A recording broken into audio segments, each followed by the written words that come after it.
What's up, everybody, and welcome to another episode of the Conversation Station. This episode, I'm just going to do a quick little review and talk about the new Superman trailer and show off a couple of comics that I have, just because it's DC, and I figured that's the best place to do it.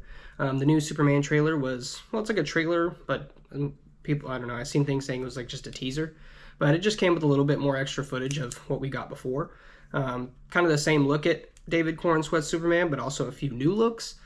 We have like his body laid out on a table and just a little bit of the extra scene of him crashing into the snow in the beginning. So it's a lot of fun stuff. My first impression of all of it was just the color. The color looked awesome. The snow looked a lot better than the first time when we saw it. I don't know why. I don't know how else to explain that, but just the look of the snow just looked a little better.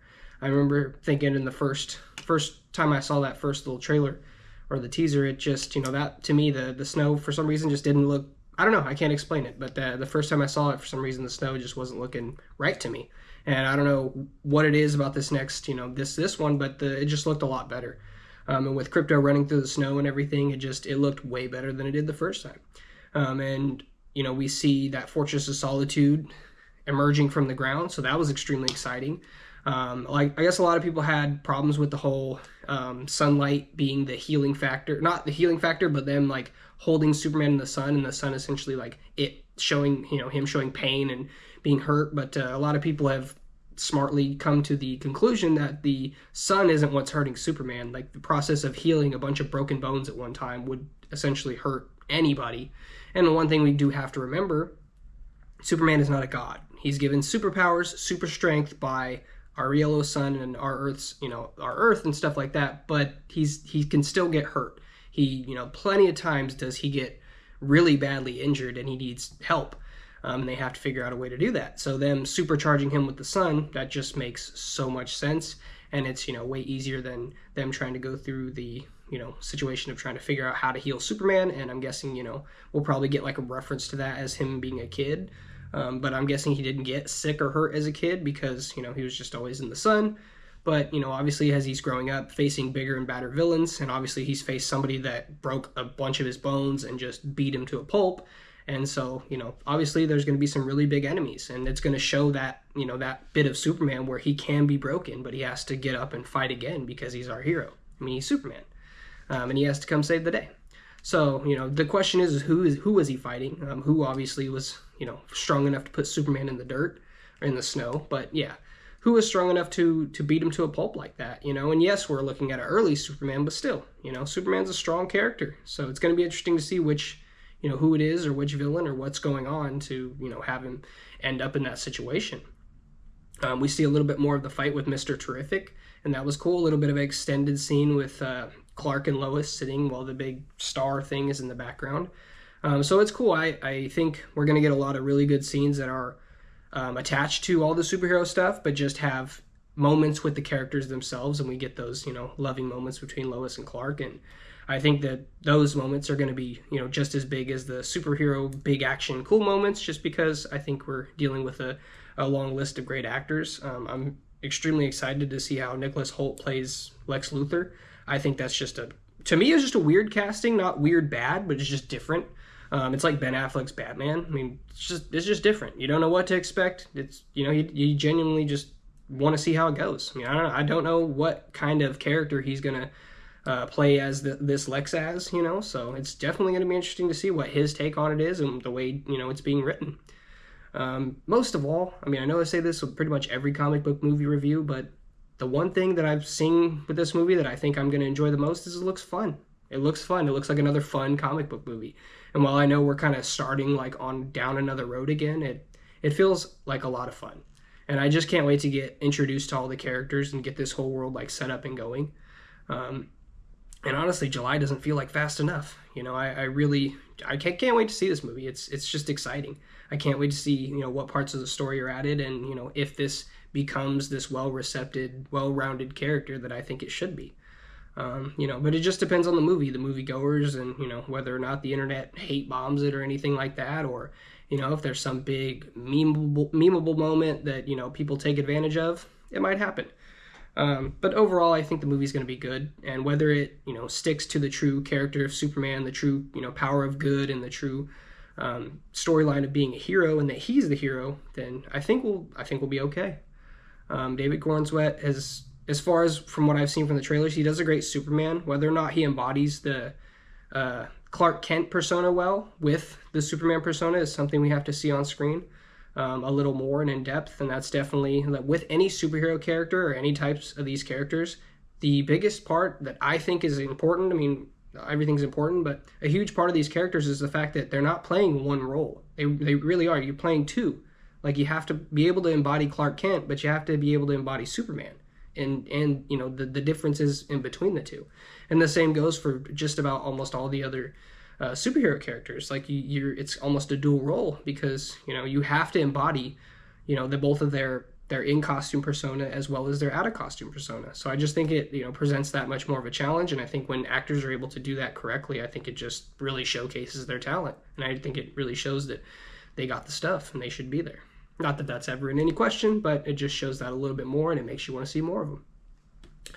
But yeah, overall, movie's going to be great. I think it's worth going to check it out. I'll be there opening weekend as long as I can, as long as I don't have work. That's the only thing that would stop me, is work. But yeah, now to the comics. I did get this. I've showed this one off in another video. This is a New Teen Titans number 8. And I believe it's from 1981, if I'm not mistaken. I may be wrong on that one, but that's the date on the back. But in another one of my videos, I believe it's my laptop review, I flipped through this one. But this one is an extremely good story. I just read this like 3 or 4 days ago, and this one was really fun. They also have this cool little ad. It's a Superman and the Golden Menace, and it's a Twinkie ad. And it's just a Superman Twinkie ad. So that was pretty cool. I thought that was pretty cool. But yeah, I flipped through this one. So yeah, if you want to go back to that video and check out that one, I don't want to, you know, use up the time and flip through that one if it's not necessary. But with that one, I also got, well, not with it, but the next trip, after the next trip, I got a little bit of an addition to it. And it's the New Titans throwback, and it's number 56. And on the back, we got, yeah, Batman. Was it June 23rd? Sick. It's pretty cool. And then this is one of those ones where, like I've said in the last video, like the Goodwill that I was getting my comics, usually they don't put tape on the back. They just kind of fold the things over. But recently I'm guessing they've been having issues or something. I don't know. But they've started taping the backs down, which kind of sucks because I like the sleeves. Not that it ruins the sleeves in any way, but I just like the sleeves without the tape. But I just have to flip it up and flip the tape up, but it'd be nice to have it without it. But either way, I'm getting a hard case for all these, so like, what does it really matter?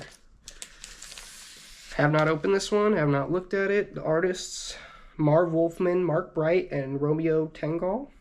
Hopefully I said that right. It's really cool. 1964 DC Comics Inc. for the Batman. I'm guessing because that's, you know, when Batman was created. Now this book, compared to the other Teen Titans book, was extremely well taken care of. The cover and everything, and the seams and the staples is all good. Honestly, that other Teen Titans, the staples are a little bent. Like, you can tell they kept it at an angle like that, kind of, where like the edge was bent up. So it's not bad. It's just, you can just kind of tell. But this one right here, opening it and feeling it and how like sturdy and rigid it is, like this one was definitely kept in some kind of either container or somewhere where, you know, you just couldn't touch it. And we got, I believe that is, yeah, Hawk and Dove. Hawk and Dove helping out the Teen Titans, or the New Titans.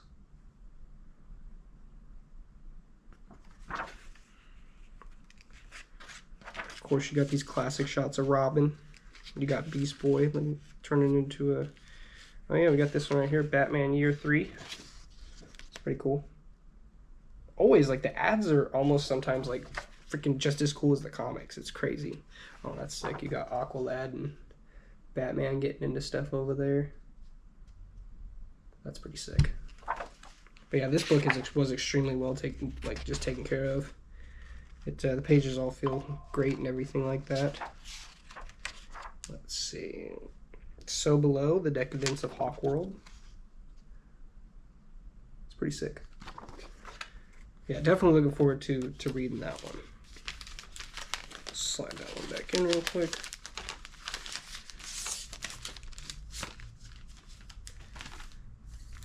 And then just two more quick ones. Next one is another New Titans. And it is Query, what wildebeest, friend or foe? And right there it's got like Cyborg, he's all hooked up to machines, and on the back it's Bill and Ted's Excellent Adventure. Ad for that one. And the artists are Wolfman, Perez, Grummett, and McLeod. I hope I said that right. One of the things I hate most is reading a name and not knowing the pronunciation of it. Doesn't matter if it's if it just looks weird or not. It's I want to know that that's the right pronunciation. And I hate when I you read somebody's name, they're like, oh, go meet this person. It's like, oh, you have to call them Mr. or Mrs. whatever. And I just hate that. I hate not knowing. It's not that I hate pronouncing the names, just I hate not knowing how to pronounce the names.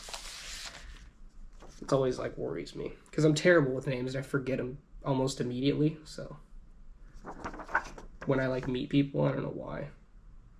It's not intentional. I'm not being rude. It's just there are times where I'll meet somebody and then get their name, have a conversation with them, and then not meet them again for a while.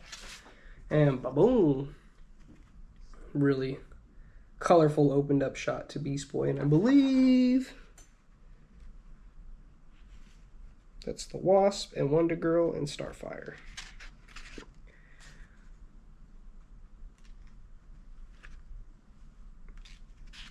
And we got Legends of the Dark Knight, Beneath the Masks, and I actually have one of those comics.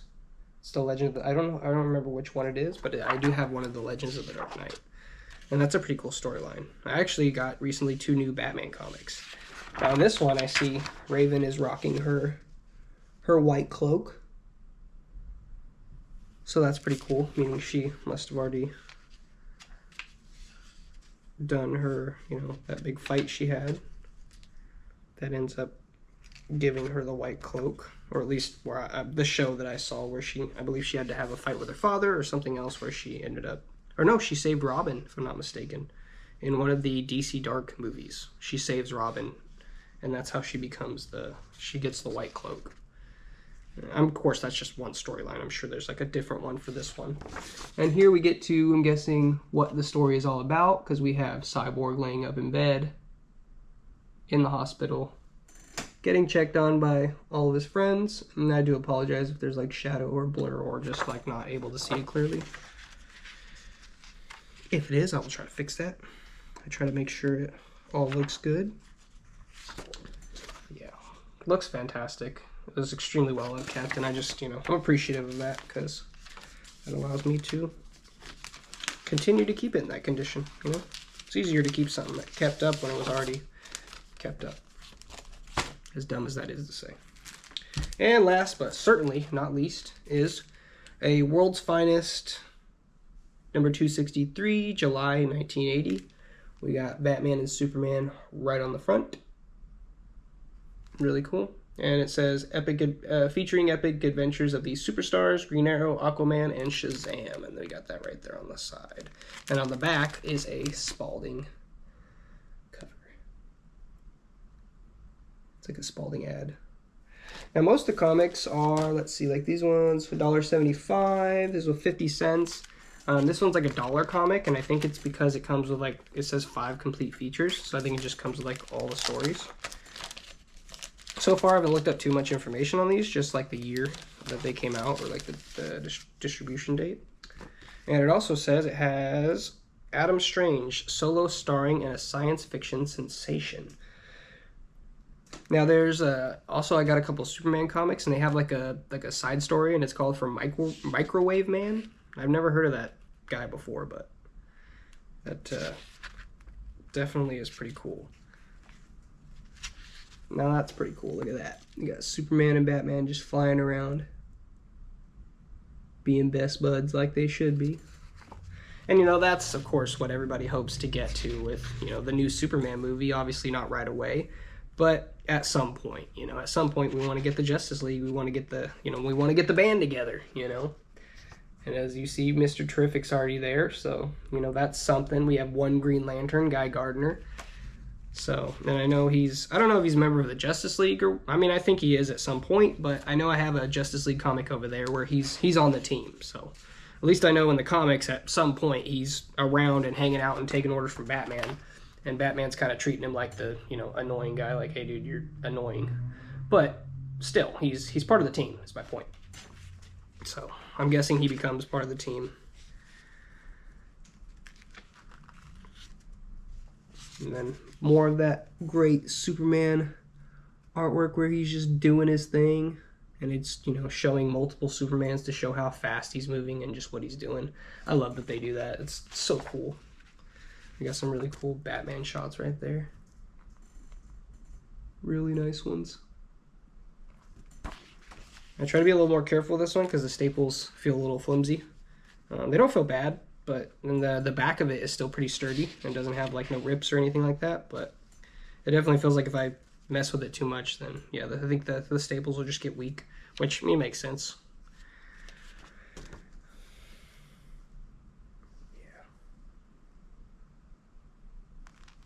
The Other World's Finest, I've read, I think, 2 of the stories from them. We'll go ahead and skip right. And then another thing you love is to see the little ads, like, oh, self-defense classes or Comic-Cons from here or there, just all the different kinds of stuff. I love that stuff. I love the little ads. Those are my favorite. We got, let's see. But yeah, it's just like it said, it's just like a bunch of different adventures, Aquaman, Shazam, and, Green Arrow and Superman and Batman. So yeah, it really is just a book full of, fun. And on the back we got, it says Quester Corp 1979. So that's who made the Spalding ad on the back. So yeah, definitely looking forward to reading the rest of my Teen Titans comics as well as my Other World's Finest. And I have a bunch of Superman comics I really need to get through. I've just recently I went back to Goodwill and they just happen to have like a huge stock of Superman comics. We had like they've had a few, and I was able to put them up there on my wall. But recently, I could show you the stack. Small stack. That's what we're working with. So yeah, definitely gonna get to some more Superman comic reviews and videos. Have plenty of them, so I appreciate any time you spent watching my videos, and definitely going to have some more coming soon. And thank you, and I hope to see you again.